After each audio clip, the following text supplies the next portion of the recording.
La palabra de hoy está en Isaías 57:15. Es uno de mis versículos preferidos.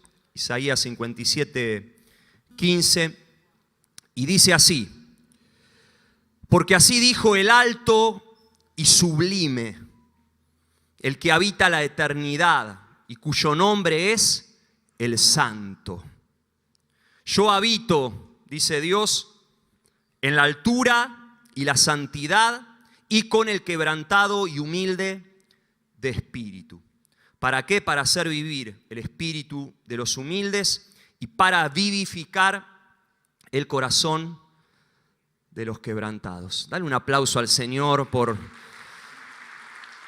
esta palabra que contiene tanto, ¿no? Y quiero enfocarme solamente en una faceta de lo que revela este texto, pero podríamos predicar toda una serie, 20.000 mensajes acerca de este versículo. Hoy quiero hablarte acerca de tus dos casas. Ese es el título del mensaje, tus dos casas. ¿Sabías que tenés dos casas? Pastor, ojalá tuviera aunque sea una. Alquilo desde siempre. ¿De qué dos casas me estás hablando? Bueno, no te estoy hablando de casas físicas, sino de casas espirituales. Porque, ¿sabes? Espiritualmente todos aquellos que estamos en Cristo vivimos donde Dios vive. Él es nuestro papá, nuestro padre, nosotros sus hijos, sus hijas, y vivimos donde Él vive, en su casa. ¿Y dónde vive Dios? Decía el versículo que leímos que Dios vive, Dios habita en dos lugares. Dice, yo habito en la altura y la santidad y, en otro lugar, con el quebrantado y humilde de espíritu. Y fíjate que acá Dios se revela como un Dios de extremos, que no tiene problema en ir del extremo más alto al extremo más profundo, más bajo. Mira, la imagen que me viene a la mente es esta. Este es el Burj Khalifa, así se llama. Es el rascacielos más alto del mundo que está en Dubái, que quizás viste en alguna película de Misión Imposible con Tom Cruise ahí escalando por los vidrios. Y usando esta imagen, no es nada herético, ahora lo vamos a entender, simplemente quiero ayudarte a que entiendas el concepto. Usando esta imagen es como si Dios dijera, miren, yo vivo en el penthouse, en el piso más alto, tiene 164 pisos este edificio, yo vivo en el piso 164. Piso completo, imagínate, ahí un depto de lujo, una vista panorámica hermosa. Yo vivo ahí, soy el alto y sublime que vive en las alturas. Pero, dice Dios, ni bien percibo ahí abajo, no sé cuántos subsuelos tiene este edificio, pero no sé, supongamos que tiene 20 subsuelos. Ni bien percibo un espíritu humilde y quebrantado ahí en el subsuelo número 20. Eso es como un imán que toca automáticamente, hace que me suba al ascensor y en menos de un nanosegundo esté ahí abajo abrazando y restaurando y vivificando al quebrantado y humilde de espíritu, y ahí me voy a vivir. Me llevo la carpa en el ascensor y la bolsa de dormir, ¿no? Yo sigo en modo fin de semana salvaje, agarro la carpita, la bolsa de dormir y me armo ahí el campamento y vivo con el quebrantado y humilde de espíritu.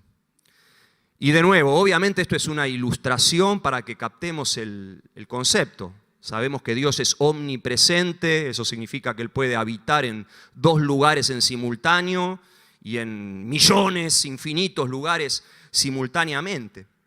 Pero sabes, esta imagen nos ayuda a entender lo que te quiero decir. Escuchá, que Dios habita en la tensión. Dios habita en la tensión, no la tensión eléctrica. Por favor, no te pongas a pelar un cable a ver si no encontrás a Dios. Dios habita en la tensión de realidades que aparentemente son contradictorias. Así se revela en la Biblia una y otra vez. Él es Dios de lejos y Dios de cerca, dice Jeremías. Es Abba, es papito cercano, tierno, amoroso, pero al mismo tiempo es el alto, el sublime, el santo, el totalmente otro, temible, una tensión. Y sabemos que la salvación es por gracia y por pura gracia y por fe, pero dice el apóstol Santiago que la fe sin obras es fe muerta, otra tensión. Y ya fuimos santificados el día que le entregamos nuestra vida a Cristo, como varios lo hicieron recién. En ese momento Dios nos santifica, nos purifica, nos justifica, nos limpia, nos hace nuevas criaturas, nos pega una etiqueta acá en la frente que dice santo, santa, ya está. Pero ¿cuántos siguen en proceso de santificación acá? A ver. Y la iglesia hasta que seamos esa novia sin mancha ni arruga que cantábamos recién. Otra tensión, los teólogos la llaman la tensión entre el ya y el todavía no. Su reino ya vino, pero sigue viniendo, se sigue extendiendo. Y dice Pablo que Dios nos preparó de antemano, desde la eternidad, buenas obras para que caminemos en ellas, y escribió cada día de nuestra vida en su libro, pero al mismo tiempo Dios te dio absoluta libertad, libre albedrío para decidir si vas a caminar en esas huellas que Él te marcó o si haces la tuya. A mí no me importa nada que Dios haya escrito lo que quiera en el cielo, total, yo soy dueño de mi vida y hago libertad. Otra gran tensión que ha despertado miles de discusiones teológicas, que la predestinación o la autodeterminación y Calvino y el otro, bueno, es así.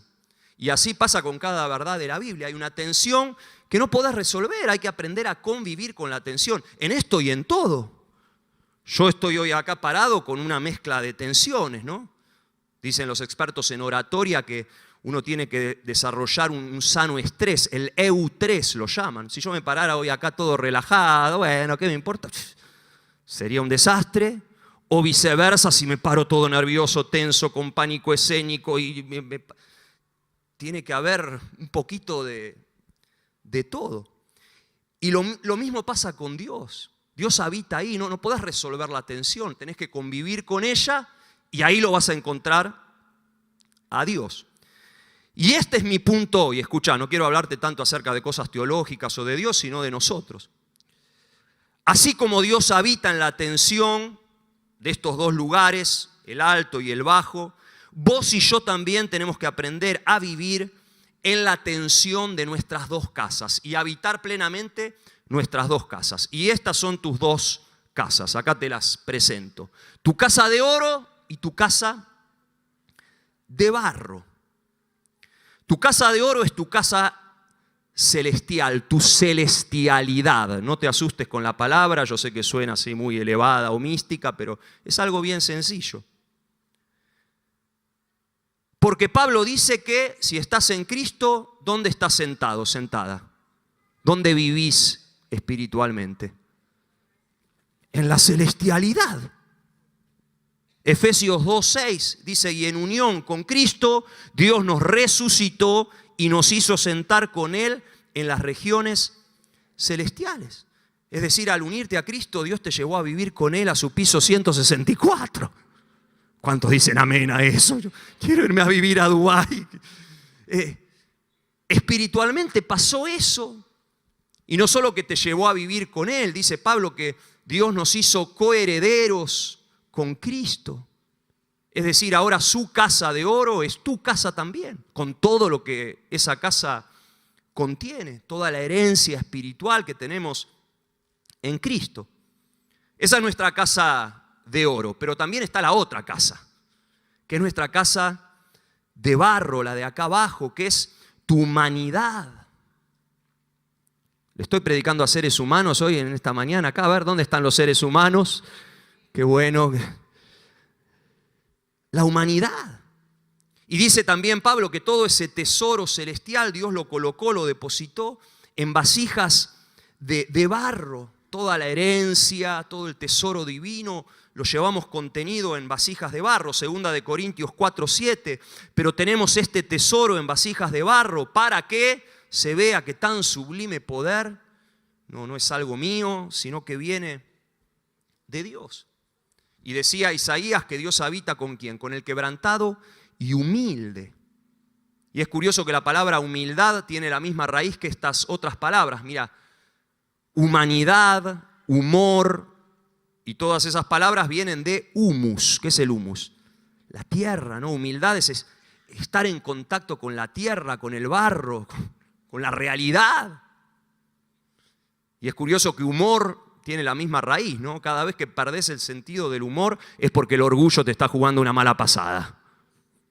¿No? Cuando te pones así quisquilloso, quisquillosa, perfeccionista, ya no te reís de vos mismo, de tus errores, de tu humanidad, de tus achaques, y te pones perfeccionista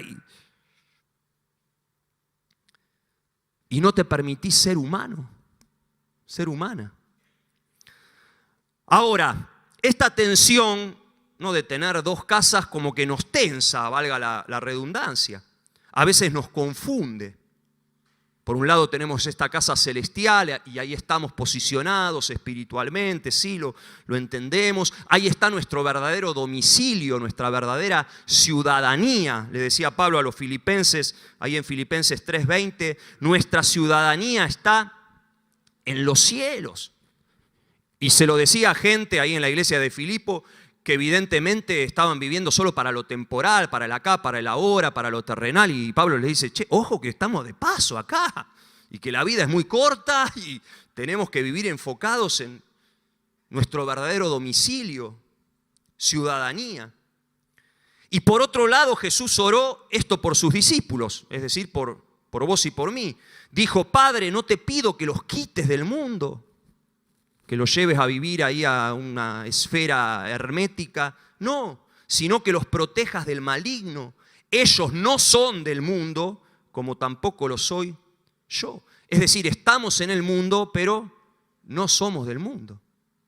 Y esa es la tensión que a veces nos cuesta resolver o con la cual nos cuesta convivir. Por un lado, hace que muchos sean tímidos respecto a sus dos casas. Que no terminen de habitar plenamente ninguna de las dos. Y estamos ahí como en un limbo intermedio. Muchos no terminan de habitar plenamente su casa de oro celestial, ¿no? Porque lo ven como algo muy elevado para gente cristianos de otra categoría, de élite profética. No, esto de estar sentado con Cristo en los lugares celestiales, lo entiendo teológicamente, pero... Y claro, luchamos tanto con el espíritu de orfandad, todos, el espíritu de orfandad, de culpa, de miseria, de autodesprecio, mis luchas, mis tentaciones, mis pecados, y soy un desastre. Y luchamos tanto con eso, nos sentimos tan chiquitos, que no terminamos de sentirnos plenamente hijos de Dios, hijas de Dios. Estamos en la casa de oro, pero estamos como el hijo mayor de la parábola del hijo pródigo, ¿se acuerdan? Tenía todo a disposición, podía explorar todos los vericuetos de la casa, toda su herencia, pero no se atrevía, no se animaba. Y vivía con una mentalidad chiquitita de miseria, de limitación, siendo heredero de todo. Y como que siempre con nuestras posibilidades reales, factibles en Cristo, nos pasa lo mismo, ¿no? Leemos ese texto bíblico que nos quiere elevar ahí a la estratosfera, pero es demasiado bueno para ser real. Y nos sentimos más cómodos en nuestra casa de barro, nuestra humanidad, porque bueno, nos hace sentir más normales. Y le tenemos miedito a la cosa mística Pero por otro lado, esa casa de barro nos hace sentir frágiles, limitados y sentimos que hay más, que hay algo adentro nuestro que nos impulsa a más. Pero nos conformamos y quedamos ahí como en el limbo, ¿no? No estamos ni en la casa de oro ni en la de barro. Esta tensión también hace que algunos sean extremistas respecto a sus dos casas, ¿no? Y este es un peligro, sobre todo en temas religiosos. Hay tanto fundamentalismo religioso o extremismo que uno tiene que ser muy, muy cauto, muy sabio, prudente. Y tenés de un lado a los que viven un cristianismo espiritualista, místico, evasivo, que quieren vivir solo en su casa de oro, cual si fueran extraterrestres o ángeles, o los que literalmente se van a vivir en una casa de oro impoluta, resguardada, hermética. arman comunidades separatistas. Esto se ha visto a lo largo de la historia y sigue sucediendo. La secta, ¿no? Nos vamos a vivir para no contaminarnos con el mundo ahí en medio del campo y todo un raye místico elevado. Tenés ese extremo y en el otro extremo tenés los que viven un cristianismo humanista, light, bajas calorías, donde bueno, sí, Dios está por ahí en algún lado, pero en realidad no cuenta mucho, lo que cuenta sos vos, tu esfuerzo, y a Dios lo llamamos para alguna cosita y ya está, ¿no? Humanismo disfrazado de una espiritualidad light. Por eso, no sé si a vos te pasa lo mismo que a mí, ¿no? Pero uno vive en esta tensión. Estoy en el mundo, pero no soy del mundo. ¿Cómo vivir en la práctica? Y ahora quiero aterrizar todo esto a cosas bien prácticas. ¿Cómo vivir plenamente en nuestras dos casas? Nuestra celestialidad y nuestra humanidad. Esa es la pregunta. Y acá arranco con las cosas para mañana lunes. Primero, orá como si todo dependiera de Dios y trabajá como si todo dependiera de vos. ¿Sí? Orá como si todo dependiera de Dios y después laburá, trabajá como si todo dependiera de vos. ¿Sabés? Eso se dijo una vez de George Mueller, un tremendo misionero, predicador, fundador de cientos de orfanatos en Inglaterra. Uno de sus biógrafos dijo de él: oraba como si todo dependiera de Dios y trabajaba como si todo dependiera de él. Y la vida de George Mueller podríamos calificarla, fue un milagro continuo, permanente. Cuentan que se levantaba cada mañana y de rodillas clamaba por la provisión de Dios, porque él iba fundando orfanatos, pero no tenía ninguna subvención estatal. Era pura gracia, pura dependencia. Y oraba: Padre, provéenos los recursos, hace milagros. Y clamaba, Padre. Terminaba de orar y salía a laburar, a golpear puertas como si todo dependiera de él. Resultado: milagro tras milagro, milagro tras milagro. Por eso vos también orá desde tus dos casas. ¿Sí? Tenemos que aprender a orar desde nuestras dos casas. Hay momentos en los que tenés que orar desde tu casa de barro, con oraciones bien simples de hijo, de hija dependiente. Señor, te necesito, acá está mi vida, acá estoy con mis problemas, mis dolencias, mis necesidades. Oraciones como el Padre Nuestro, que si la analizás es una oración tan simple, tan sencilla, de dependencia. Padre, danos el pan de cada día, perdona nuestros pecados, nuestras deudas, nuestras ofensas, líbranos del mal, de la tentación. Y nunca te vas a poder escapar del Padre Nuestro. Por más que querramos ser cristianos sofisticados, que oran así con toda la pompa, no podemos escaparnos del te necesito, esa dependencia de sentirnos frágiles, vulnerables, dependientes. Ay del día en el que perdemos esa fragilidad. Pero sabes, hay otros momentos en los que tenés que orar desde tu casa de oro. Porque mira, la oración es mucho más que pedirle cosas a Dios y bueno, esperar pasivamente que Dios me responda, y si somos medio ansiosos, que me responda rápido Dios, ¿eh? Esto que decía Silvana de los procesos, olvídate, ya, ahora. Mis suegros estuvieron de viaje y nos trajeron de regalo a la familia una Alexa. Quizás la viste o escuchaste de Alexa. ¿Qué es Alexa? Es como un parlantito así redondo, pero es mucho más que un parlante. Es como una robot sirviente que hace todo lo que le decís. ¿No? Que te escucha y te responde. Alexa, ¿cómo va a estar el clima hoy? Ay, ahí te dice, hoy va a estar soleado. ¿A qué hora juega Boca, Alexa? Poneme música romántica de los 80 y te pone todo. ¿Estás medio deprimido? Hoy estoy triste, Alexa, levantame el ánimo. Y te cuenta un chiste. Se tira eructos. Es fantástica, Alexa. No es... Y lo que más me gusta de Alexa es que cuando vos la invocás, no le tenés que hablar, ¡Alexa! Tiene como una aureola celeste que enseguida se ilumina, como si te dijera, sí, amo, acá estoy a sus órdenes, ¿no? Me encanta Alexa, te sentís como un rey, es un antes y un después. Y yo me doy cuenta que muchos cristianos creen que la oración es como hablarle a Alexa, ¿no? Empieza con una invocación, Padre, y es como si su aureola divina se activa. Sí, hijo, acá estoy, acá está el genio de la lámpara para hacer todo lo que me pedís. Y tenemos esa idea. Pero no, orar no es hablarle a Alexa o hablarle al Padre. Orar es interactuar, dialogar, intimar con Él, con Dios, asociarnos a Él en lo que Él quiere hacer en nosotros y sobre todo a través de nosotros en el mundo. Decía Blas Pascal, la oración nos otorga la dignidad de ser causantes. Me encanta eso. Nos otorga la dignidad de hacer que las cosas sucedan, de que la historia se desenvuelva acorde a lo que oro y no oro, o lo que hago o no hago.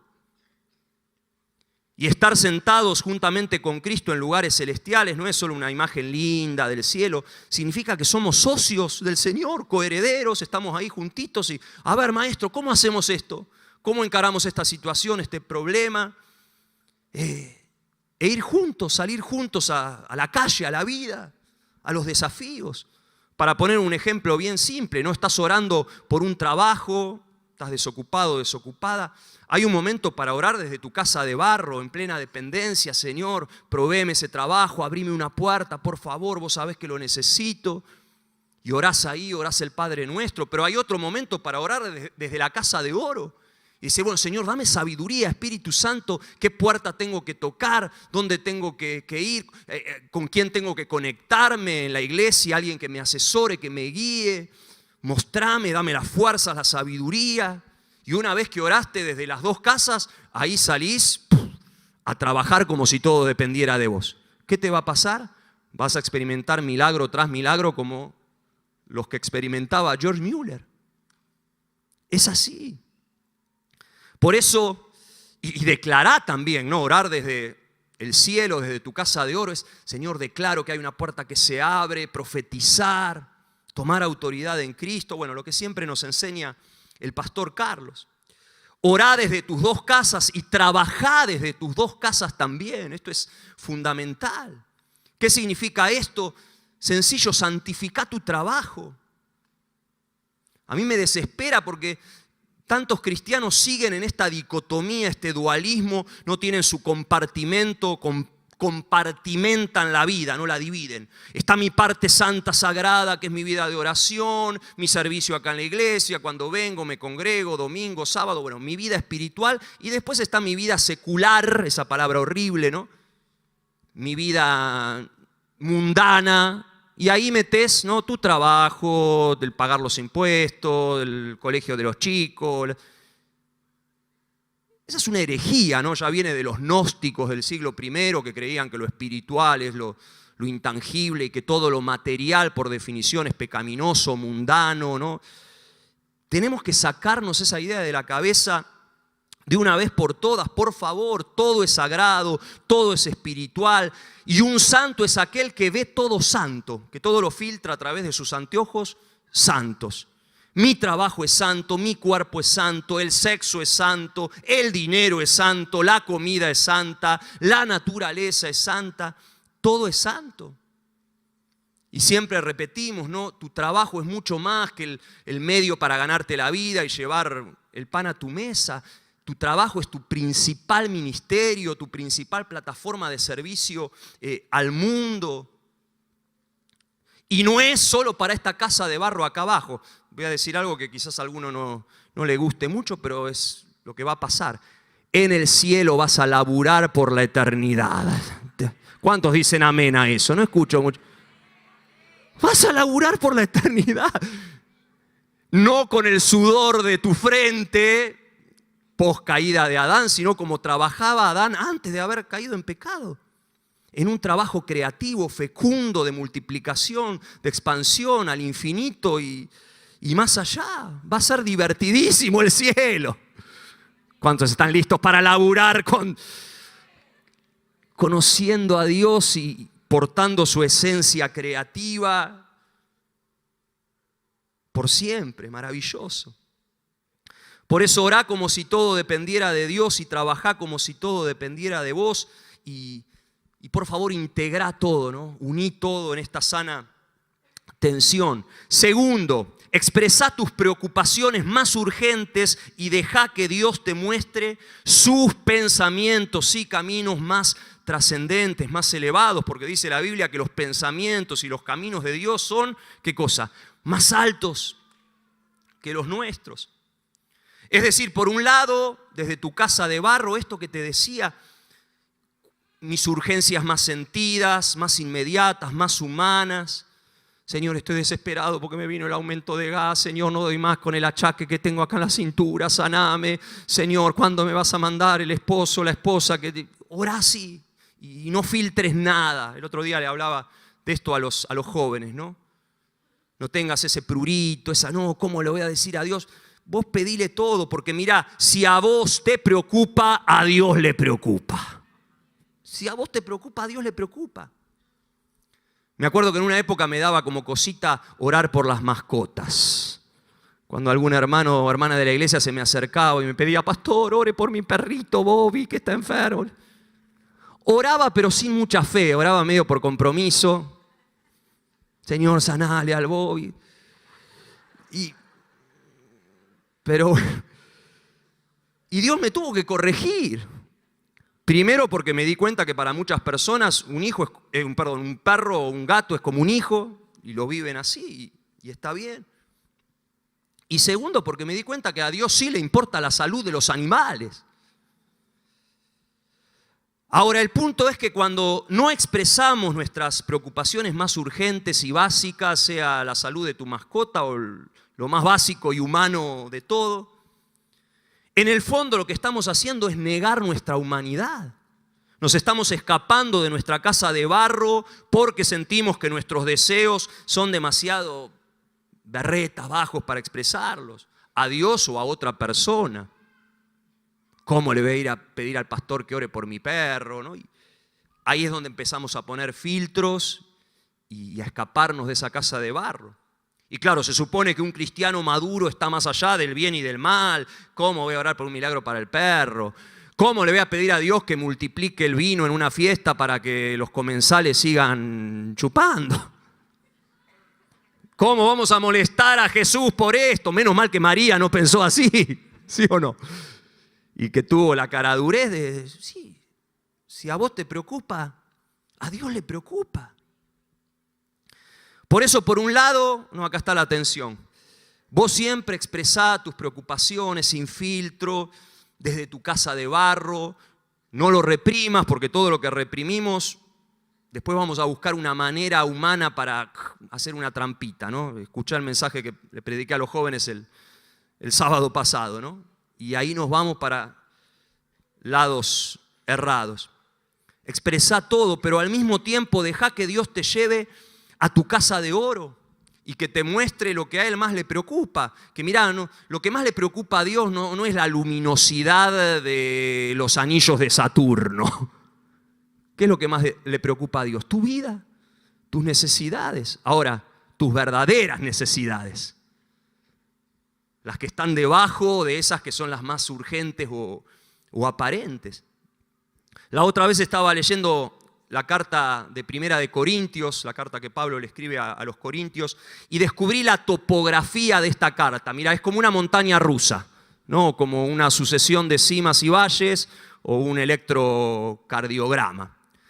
Porque claro, Pablo hace algo parecido a lo que solemos hacer con mi esposa Valeria cuando nos invitan a dar un taller acerca de sexualidad y noviazgo para jóvenes. Solemos hacer un tipo ping-pong de preguntas y respuestas anónimas, porque en estos temas, sobre todo el de sexualidad, a los chicos les da vergüencita preguntar. Entonces ponemos papelitos, los recogemos en una caja y vamos respondiendo. Y siempre las primeras preguntas que recogemos de la caja son: ¿es pecado el sexo oral? ¿O está mal usar apps de citas como Tinder para conseguir novio o novia? Bueno. ¿Y qué hacemos con Vale? Obviamente partimos de la necesidad sentida de los chicos, de su pregunta. Y las respondemos y las desarrollamos, los peligros, esto, aquello. Pero después tratamos de llevarlos a otro plano, a un plano más elevado, más trascendente. Hablarles, por ejemplo, en esto de la relación de pareja, de la cosificación de las relaciones que hablaba la otra vez acá. Cómo nuestro mundo ha reducido las relaciones humanas en general y las relaciones de pareja también, a meras transacciones donde lo que importa es el producto y no la persona, y ahí entra esta mirada del sexo como algo solamente hedonista. Bueno, les hablamos de eso, de ver la sexualidad desde una perspectiva integral. Y exactamente eso es lo que hace Pablo en 1 Corintios. No está en un panel, pero es algo parecido. Él le escribe esa carta a los corintios en respuesta a una serie de preguntas que les preocupaban ahí a los corintios, sus necesidades más inmediatas. Y le escriben: Pablo, ¿qué hacemos con esto? ¿Qué tenés para decirnos acerca de esto otro? Y ahí es donde viene esta montaña rusa. Ejercicio para casa, lee 1 Corintios entero y vas a descubrir también esta topografía. Ellos le preguntan, por ejemplo, acerca del sexo y el matrimonio, y Pablo les habla acerca de la segunda venida de Jesús. Ahí tenés. Y sí, primero les responde acerca del sexo y el matrimonio, no es que les dice: no, ¿cómo están con esos temas tan irrelevantes? No, les enseña, pero después les dice: miren, lo que quiero decirles es que nos queda poco tiempo.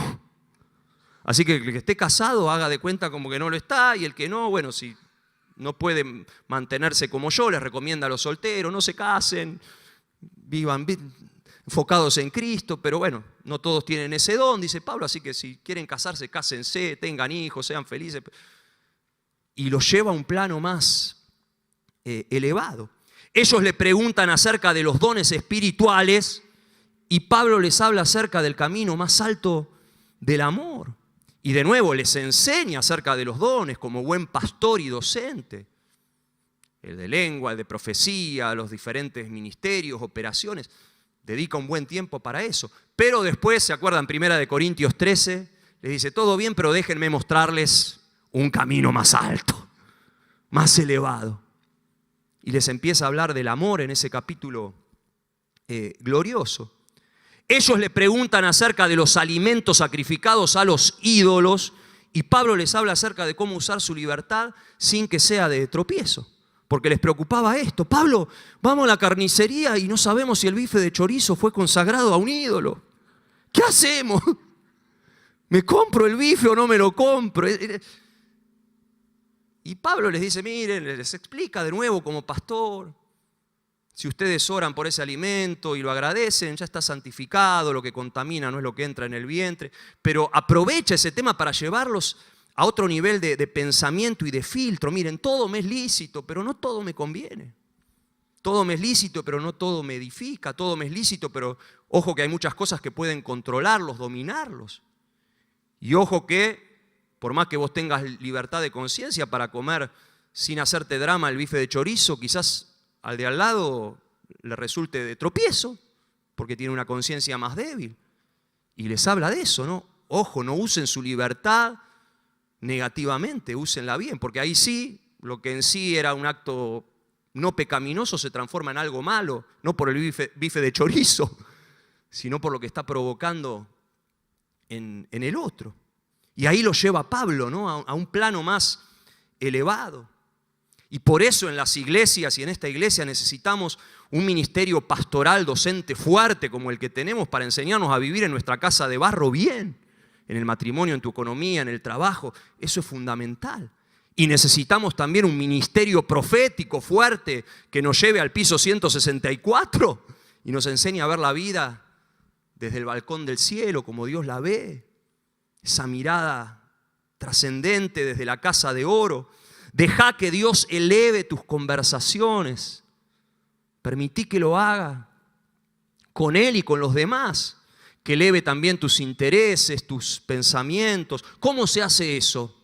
Y conversando con Él. ¿Cómo va a elevar Dios tus conversaciones? Conversa con Él. Orá, intimá. No le tengas miedo a tu casa de oro. Espíritu Santo, sé en mi vida espíritu de sabiduría, de revelación. Yo toda mi vida vi esta realidad de esta forma, con mis ojos humanos, conforme lo que aprendí en esta cultura, en mi familia, pero necesito que vos me eleves. Hacé lo que hacía Pablo y lee la Biblia, por favor. ¿Sí? Lee la Biblia. Tercero, funcioná en el mundo con los valores del cielo.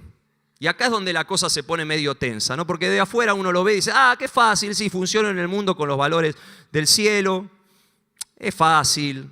Contaba en el culto anterior, ayer en el fin de Salvaje hicimos un juego, el pastor Hernán nos hizo hacer un juego.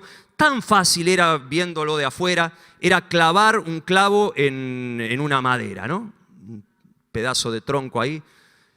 Y estábamos con Mango ahí fiscalizando y dijimos, bueno, más o menos le van a acertar. Acertaba uno de cada cuántos, Mango. 1 de cada 10. Ahí lo veo a Alex. ¿Vos le acertaste, Alex? Alex fue uno de los que le acertó. Bien. Claro, porque es algo muy finito, ¿no? Y la vida está llena de cosas así, que uno las ve de afuera, que es fácil, pero cuando te metes es tan finito y hay que manejar esa tensión.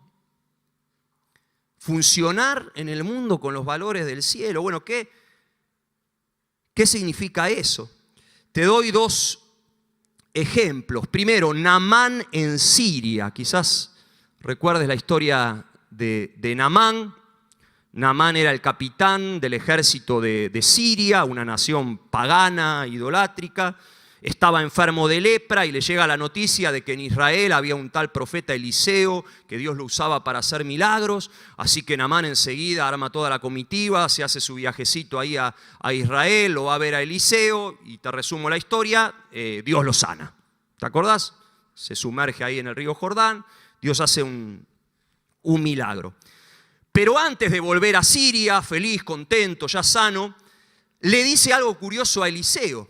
Le dice Naamán, bueno, ahora me doy cuenta que Dios, que su Dios, Jehová, es el verdadero Dios y me comprometo a que a partir de ahora el único al que voy a adorar y ofrecerle sacrificios es a Él. Pero mirá, Eliseo, ahora cuando vuelva a Siria, como parte de mi trabajo como general del ejército, estoy obligado a ir al templo de Rimón, que era el dios de los sirios, y estoy obligado por protocolo a hacer una reverencia, a postrarme. Y no me queda otra. Por favor, te pido, Eliseo, que ya de antemano tu Dios, que ahora es mi Dios, Jehová, me perdone por ese acto. No me queda otra que hacerlo. Y lo curioso es la manera en que Eliseo le responde a Naamán. Porque no le responde desde una casa de oro moralista, legalista. No, ¿cómo vas a hacer eso? Ni se te ocurra. Idólatra, solo debes postrarte delante de Dios. No, le responde desde el sentido común. Le dice, sí, no pasa nada, anda en paz. Así. En otras palabras le estaba diciendo, bueno, Dios conoce tu corazón. Dios va a saber en ese momento que es solo una postración protocolar, pero que tu verdadera devoción es para con Él.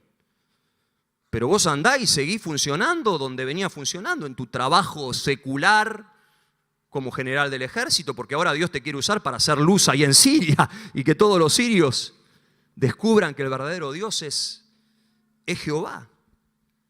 Y sabés, en esto de funcionar en el mundo con los valores del cielo, muchas veces vas a tener que hacer la gran Naamán. No te va a quedar otra.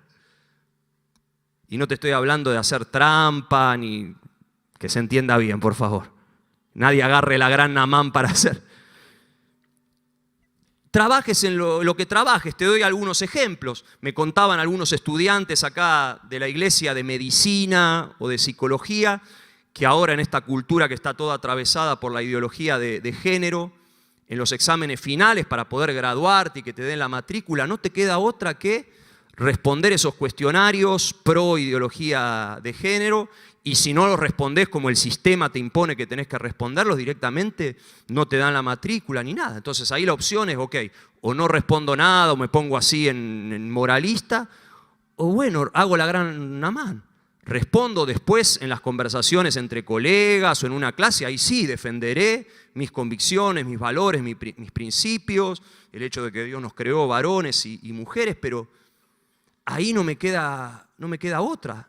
Y responder ese cuestionario no es traicionar tus convicciones, tus valores, ser un pecador, Dios te va... No, es tener esa muñeca, esa cintura en esta tensión de funcionar en el sistema con los valores del cielo, pero corresponder al llamado de Dios. Si Dios te llamó a ser médico, psicólogo, psicóloga, bueno, después sí plantarte firme en tus convicciones en otro ámbito. Y es ahí donde, bueno, de afuera parece fácil clavar el clavito, pero cuando estás, tenés que pedirle mucha sabiduría, discernimiento a Dios en las formas. A veces la gran Naamán va a significar pagar impuestos, aunque parezcan totalmente injustos y opresivos. Perdón que te hable acerca de pagar impuestos, pero forma parte de tu casa de barro. En una oportunidad Pedro le dice a Jesús: Maestro, nos llegó la boleta del impuesto del templo, que era un impuesto totalmente tonto, opresivo, innecesario, que no correspondía que lo pagaran, y el mismo Jesús se lo dice a Pedro. Pero Jesús no se pone en idealista, revolucionario, antisistema, no vamos a... Sí, Jesús fue un revolucionario antisistema, pero en otro sentido.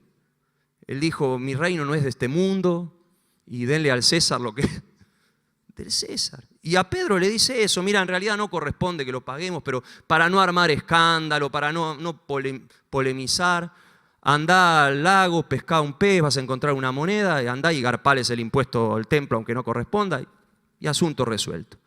Y nos evitamos un mal momento, un mal trago. Impresionante. Qué fácil que hacía todo Jesús, ¿no? Yo estaba en la pesca del fin de salvaje, estaba esperando sacar algún pez con una moneda de esas mexicanas aztecas de oro, pero no, lo único que sacamos fueron peces. Batimos el récord este año, ¿no, Mango? Unas carpas sacamos, impresionante. Pero no tenía ninguna moneda, tenía tripas podridas, gusanos. No, quiero hablar desde la casa de barro, puedo hablar de la carpa suicida, bueno. Me encanta Jesús, ¿no? La humanidad, la practicidad y esto de hacer la gran Naamán. Mira, muchas veces vas a tener que hacer la gran Naamán porque vivimos en un mundo caído, y esta es otra de las tensiones con las cuales tenemos que aprender a convivir. Por un lado, Jesús nos enseña a orar: venga tu reino, hágase tu voluntad, así como en el cielo, acá en la tierra, y trabajar activamente para que cada vez más la tierra se parezca al cielo. Ahora, hasta que Jesús venga, te notifico que la tierra va a seguir siendo la tierra. Y Jesús también dijo: en el mundo van a tener aflicción. Y tenemos que manejar eso. Y el pastor Carlos siempre nos dice, ¿no? Uno humanamente persigue utopías, que la tierra sea llena del conocimiento de la gloria de Dios, el año del favor de Dios, erradicar la pobreza. Y tenemos que tener ese estándar alto, pero al mismo tiempo los pies en el humus para reconocer que va a haber aflicción porque es un mundo caído. Así que muchas veces la gran Naamán y otras veces vas a tener que hacer la gran Daniel y sus amigos en Babilonia. Qué historia maravillosa, ¿no? Creo que ahí hay una imagen tan nítida de lo que es estar en el mundo sin ser del mundo y funcionar en el mundo con los valores del cielo. Fueron elegidos como lo mejor de la casta judía para trabajar al servicio de Nabucodonosor, el rey, en el palacio.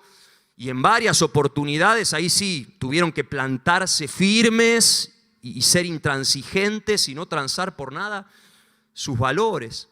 Dice que se propusieron no contaminarse con los manjares del banquete del rey. Pidieron que se probara con ellos un menú distinto, comer otra cosa. En nuestro caso sería la prueba de hacer las cosas de forma distinta, con otros valores. Y fueron hallados después, ¿se acuerdan? 10 veces mejores. Ese es el desafío que tenemos como cristianos. Estar en el mundo sin contaminarnos con el mundo, superando, siendo mejores que el promedio del mundo, para finalmente cambiar, transformar el mundo. Y volviendo al ejemplo, ¿no? Si te dedicas a la medicina y te obligan a hacer un aborto, ahí sí que no tenés que hacer la gran Naamán. Ahí tenés que hacer la gran Daniel y sus amigos en Babilonia. Si no existiera la objeción de conciencia, tendrás que plantarte firme y decir: no, quítenme la licencia y métanme en el horno de fuego, y yo creo que Dios me va a sacar ahí sin un pelito chamuscado, como le pasó a Mesac, Sadrac y Abednego. Y firmeza. O si como parte de la cultura corporativa ahí de tu trabajo, tus amigos se van de farra los jueves a la noche en un after office, ¿no? Se van de copas y de otra cosa. ahí también tendrás que pararte firme y decir, muchachos, conmigo en esta no cuenten, y que después tu jefe te encuentre 10 veces mejor. Ya con el solo hecho de que te encuentres sobrio el viernes a la mañana, ya haces toda la diferencia, ¿sí o no? Es así. Funciona en el mundo con los valores del cielo. Bueno, podríamos seguir dando ejemplos. De nuevo, te dediques a lo que te dediques, vas a tener que enfrentar estas situaciones de tensión. Y las historias de Naamán, de Daniel, están en la Biblia para que aprendamos eso. Y después el Espíritu Santo, al actualizar la palabra hoy, te tendrá que guiar cuando orás, cuando lo buscás, desde tu casa de barro, desde, Señor, ahí estoy enfrentando esta tentación que es muy fuerte, fortaleceme, líbrame del mal, orás el Padre Nuestro, y desde tu casa de oro. Y ahí el mundo es transformado. Y cuarto y último, sí termino con esto. Mirá una y otra vez el ejemplo de Jesús. Míralo a Él, a Él, a Él, a Él. ¿Qué es mirarlo, contemplarlo así en un momento estático? No, leer los evangelios, meterte ahí, mirar su ejemplo, porque sabes, Jesús fue el que vivió plenamente en sus dos casas. 100% divino, 100% celestial y 100% humano. De repente estaba en la cima de un monte, transfigurado, disfrutando de la gloria de Dios, con Elías y Moisés, y en esa experiencia estática, mística, espiritual, gloriosa, y al ratito estaba en el valle más profundo, agarrando a un muchacho todo embarrado, revolcándose en el humus y liberándolo del espíritu que lo atormentaba, y lo pudo hacer porque primero había estado en el monte, lo que no habían hecho los otros discípulos, que no habían podido liberarlo porque solo se habían quedado en el llano y le faltaba la fe para hacerlo. Ese era Jesús. Comía en la casa de oro de la alta curia religiosa con la gente más distinguida, y al otro día estaba comiendo en la casa de un publicano y una prostituta, en la casa de barro humana de lo más vil y pecador del momento, y no tenía problema de hacerlo, de entrar en esas casas en las cuales jamás hubieran entrado los religiosos, ¿no? ¿Cómo vamos a comer ahí? ¿Cómo vamos a juntarnos con esa chusma? Diría el chavo, ¿no? Nos van a contaminar, ¿no? Jesús, vamos, del oro al barro, no hay problema. ¿Cuántos aman a Jesús acá? Eres tan hermoso. Me dieron ganas de cantar eso. Eres el más bello. Quiero conocerte más. Conocer más a Jesús es conocerlo en sus dos dimensiones, en su gloria majestuosa, celestial, y conocerlo en su más cruda humanidad, verlo en el Getsemaní, rogando, Padre, estoy en crisis, haceme zafar, exponiendo su corazón, pero te entrego mi vida, Padre, hágase tu voluntad. Se pone a lavar los pies de sus discípulos, la tarea más barrosa que existía en aquel entonces, ¿te acordás? Lo más vil. Hoy Alexa podría lavar pies, ¿no? También. Era eso, era el sirviente que lavó los pies. Y Jesús lo hizo sin ningún tipo de vergüenza, porque al mismo tiempo Él habitaba plenamente su casa de oro, estaba ahí. Dice Juan, sabiendo Jesús que el Padre le había dado todo, que había puesto todas las cosas debajo de sus pies, que era el número 1, que vivía en el piso 164, sabiéndose ahí, estando seguro de su identidad, de quién era, firme en el Padre. ¿Qué hizo Jesús? Fácil, se levantó de la mesa, se quitó el manto, se ató una toalla a la cintura y se puso a lavarle ahí uno por uno los pies barrosos a sus discípulos. Te amamos, Jesús, en esta mañana. Eres tan hermoso. Y Jesús fue el que bajó. Él fue el que bajó por el ascensor del piso 164 hasta lo más bajo para buscar al quebrantado y humilde de corazón. Aunque era Dios, no consideró que el ser igual a Dios fuera algo a lo cual aferrarse. En cambio, renunció a sus privilegios divinos adoptó la humilde posición de un esclavo y nació como un ser humano. Y cuando apareció en forma de hombre, se humilló a sí mismo en obediencia a Dios y murió en una cruz como morían los criminales. Ese es nuestro Rey, ese es nuestro Rey. Aleluya, aleluya, gracias Señor. ¿Qué sería de nuestra vida sin vos? ¿Y qué dice Pablo antes de decir todo esto? Dice, tengan ustedes la misma actitud que tuvo Cristo Jesús. Y sabes, mirar el ejemplo de Jesús una y otra vez no es admirarlo a lo lejos. Uy, qué groso Jesús. Cómo me gustaría algún día ser como Él. Bueno, me voy a poner un poco más las pilas. No, mirar su ejemplo es creer que factiblemente podés ser como Él en todo. Que de verdad vos y yo podemos ser como Él en todo. Porque todo lo que Jesús hizo acá en la tierra lo hizo desde su casa de barro, desde su condición humana. La excusa que siempre ponemos para justificar que no podemos llegar a ser como Él es, y bueno, pero Jesús era Dios, ¿no? Así cualquiera. Él tenía una trampita ahí guardada. Creemos que fue como un extraterrestre tipo Superman que parecía humano, pero en realidad ocultaba ahí sus superpoderes. Pero no, todo lo que Jesús hizo acá en la tierra, desde resistir todas las tentaciones hasta resucitar no sé cuántos muertos, todo lo hizo desde su condición humana, desde su casa de barro. Porque ¿qué leímos recién? Un pasaje teológico que cuando nos aterriza nos cambia la vida. Dice que Jesús, antes de bajar por el ascensor, antes de encarnarse, se despojó. Decía, renunció a sus privilegios divinos. En teología se habla de la kenosis, el vaciamiento. Es decir, no hizo ninguna trampita. No fue como Superman, ¿no? Dejó todo ahí. Me hago hombre y plenamente humano. ¿Qué es lo único que diferenció a Jesús de nosotros? Que Él vivió en plena dependencia del Padre y bajo el pleno poder del Espíritu Santo, accediendo una y otra vez a su casa de oro desde su casa de barro.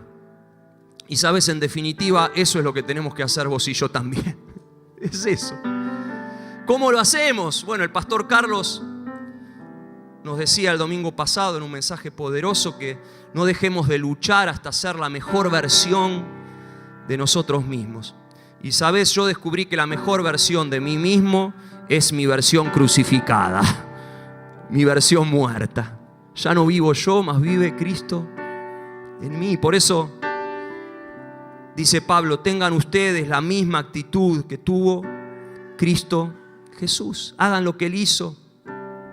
Habiten plenamente sus dos casas. Por favor, que no te dé miedo tu casa de oro, tu casa celestial. A todos nos asusta, ¿no? Y no, quiero ser normal, quiero más o menos estar dentro del promedio. Y ahí estamos con nuestro espíritu de hermano mayor de la parábola del hijo pródigo, sin habitar plenamente nuestra casa de oro. Por favor, explora con atrevimiento tus posibilidades dentro de esa casa. Apenas que estamos empezando a tener un atisbo y aprendemos principios espirituales, lo que significa orar para que venga el cielo a la tierra, posicionarnos en lugares celestiales. Recién lo estamos empezando a aprender, animándonos, ver su gloria, sus milagros. Tenemos acceso a eso. Mira, si no es factible que podemos ser como Jesús en todo, entonces es mentira esto que dijo Pablo de que somos coherederos con Cristo. Es mentira. Porque ser coherederos con Cristo no significa que te vas a hacer millonario por ser cristiano, no. Significa que tenés el mismo acceso que Jesús tuvo al Padre, que podés disfrutar de la misma relación que Él disfrutó con el Padre y que podemos vivir bajo el pleno poder del Espíritu Santo, así como Él vivió y funcionó bajo el pleno poder del Espíritu Santo. ¡Ah! Que nos caiga esa ficha. ¿Para qué? Para vivir en el mundo como Él vivió y para hacer las obras que Él hacía. Y por eso ese anhelo de más, no hay del día que lo perdemos. Habitá, explorá tu casa de oro, que no te dé miedo. Mira esto que cantábamos recién del año del favor del Señor. ¿Cuándo es que va a brillar en su esplendor el año del favor de Dios? Que ya se inauguró cuando Jesús declaró eso en esa sinagoga en Nazaret. El Espíritu Santo está sobre mí, me ha enviado, me ha ungido para dar buenas nuevas a los pobres. Va a brillar en su esplendor cuando todos acá nos paremos en nuestra sinagoga y sin vergüenza digamos: el Espíritu del Señor también está sobre mí. Y también me ha ungido como a Jesús para y reconozcamos nuestra asignación puntual, nuestro propósito. Y me ha ungido no para quedarme encumbrado en un piso 164, sino para bajar como hizo Él y estar con el quebrantado, con el humilde, para sanar a los quebrantados de corazón, traer libertad a los cautivos. Ahí sí, viene ese día de la manifestación de los hijos de Dios. Como decía Pablo, que la creación, esta casa de barro, gime. Créansela, sean atrevidos, osados, crean en Dios, anímense a pararse como Jesús.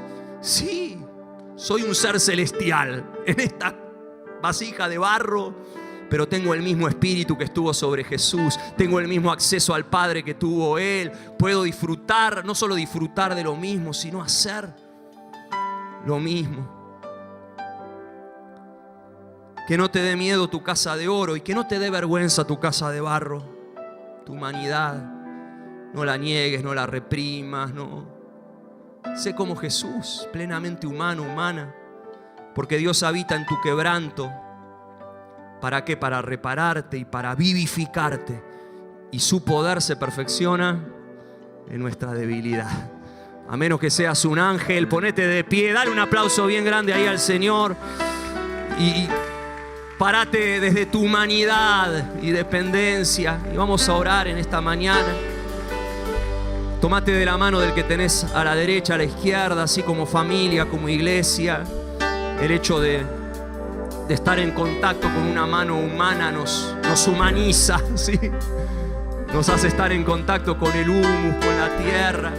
Y vamos a orar, a pedirle al Espíritu Santo como iglesia esto: Espíritu Santo, enséñanos a estar en el mundo sin ser del mundo. Enséñanos. Todos vivimos en esta tensión permanente, en nuestro trabajo, en la familia, en los quehaceres cotidianos. Y necesitamos que nos enseñes, Espíritu Santo. Enséñanos a orar como si todo dependiera de vos y a trabajar como si todo dependiera de nosotros. A orar desde nuestras dos casas y a trabajar desde nuestras dos casas también. Espíritu Santo, en lo personal y como iglesia, mostranos tus pensamientos y caminos más altos y trascendentes. Que fluya en esta casa un espíritu profético cada vez mayor. Ven Espíritu Santo. Gracias por los dones hermosos de docencia, de pastores, docentes que tenemos en la casa, pero queremos un ministerio profético también, que nos lleve ahí al piso 164, que nos revele tus pensamientos altos, que nos meta ahí en tu balcón, en tu mirada, en tu perspectiva. Muévete más, Espíritu, muévete, Espíritu de profecía, de revelación, de sabiduría. Fluya en esta casa, fluya. Señor, danos sabiduría para funcionar en el mundo con los valores del cielo. Esto que parece tan sencillo, pero que después nos cuesta. Danos la sabiduría de Naamán, danos la sabiduría de Daniel, de sus amigos. Danos la firmeza, la convicción, la intransigencia, Señor. Oh Dios, enséñanos. Y sobre todo, Espíritu Santo, revelanos a Jesús. Ahí con tu mano unida a la de tu hermano, tu hermana, levantemos esas manos al cielo. Danos fe, Señor, danos más fe para creer que de verdad somos coherederos con Cristo y podemos ser como Él en todo. Enséñanos, Señor, enséñanos a ir ahí del monte más alto al valle más profundo. Limpianos de toda religiosidad. Oh Dios, queremos hacer tus obras, Señor. Queremos ser como vos, Jesús. Espíritu Santo, enséñanos a hacerlo. Y yo bendigo la vida de mi hermano y de mi hermana en esta mañana. Te bendigo hoy de forma integral. Bendigo tu espíritu, tu mente, tu cuerpo, tu alma, tus sentimientos. Bendigo tu trabajo, el fruto de tu esfuerzo. Bendigo tu familia, tu hogar. Bendigo tu sexualidad. Bendigo tu salud física. Todo, cada detalle. Tu actividad cotidiana. Bendigo tu rol como papá, como mamá, como tío, como hermano, como hijo. Te bendigo como trabajador. Bendigo tus cansancios también, declarando que el poder de Dios se perfecciona en tu debilidad. Oh, bendigo tu vasija de barro. Te bendigo, ahí tenés contenido, un tesoro.